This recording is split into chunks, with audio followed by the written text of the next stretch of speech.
Hello, Anthony Matthews again here. Now here we are in Ostia. We're now amongst the housing. You can see under here, that's where you would have put the wood to keep this bathing complex nice and warm. Roman towns were very consistent. You would have these bathing complexes. You see again the underground access there to put the wood.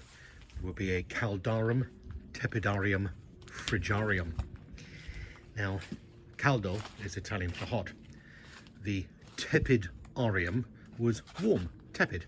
And surprisingly, the frigarium, yes, you guessed it, it's the cold one. So we get the word fridge directly from that Latin. This would have been an area for the water to go in.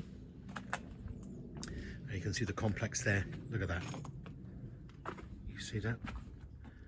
That level of technology is 2,000 years old.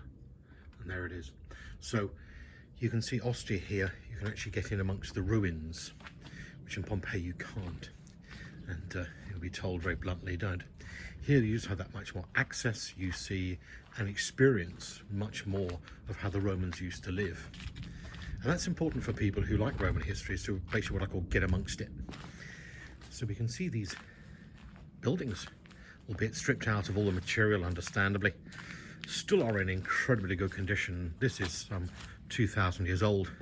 You can see there the floor. Look at that. See that? And it's still there in situ. So what we have here is this complex that is a fascinating part of the Roman world, because as a seaport, you're going to have a lot of external influences. And we see that in the religion.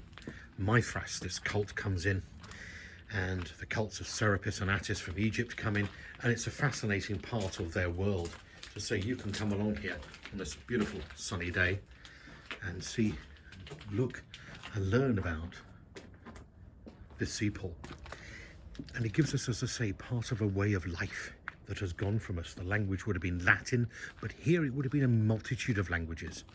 It's a seaport. So because of that, you're going to get people from all over the Roman Empire. Egypt, Greece, even Britain, eventually. And Latin, as I say, the standardized language, but certainly in the eastern part of the Roman Empire, it was generally Greek. Latin is still spoken by the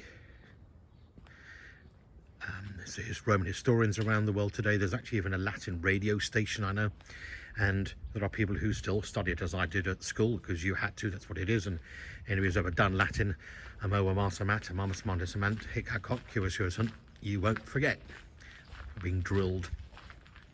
And there were some great ways of describing how about little children. You could call a child a postrum monstrum. That's Latin for a little monster. I suspect there's a few of those around, as I know I was when I was young. So here we have these shops. You can see here, classic Roman street. Look at that. Just like you have today. Not a lot has changed, has it? Street paving. You see these buildings a step up. Why a step up? Well, quite simply, streets weren't really cleaned in those days. The rubbish collection was usually pigs eating it. So that's why you had a step up. And you can see here, look at that. There you go. You see, it's been worn away over years and years of usage. So this is, as I say, a lovely seaport. Rome's entrepot. It slowly declined over the years, but certainly really until 400 AD, it is a very important part of Rome's infrastructure, the ability to move goods and people around. And we see little shops, so it would have been just almost like you have today, a little cafe, the butcher, the baker, the candlestick maker. So, as I say, Ostia Antica, well worth a visit.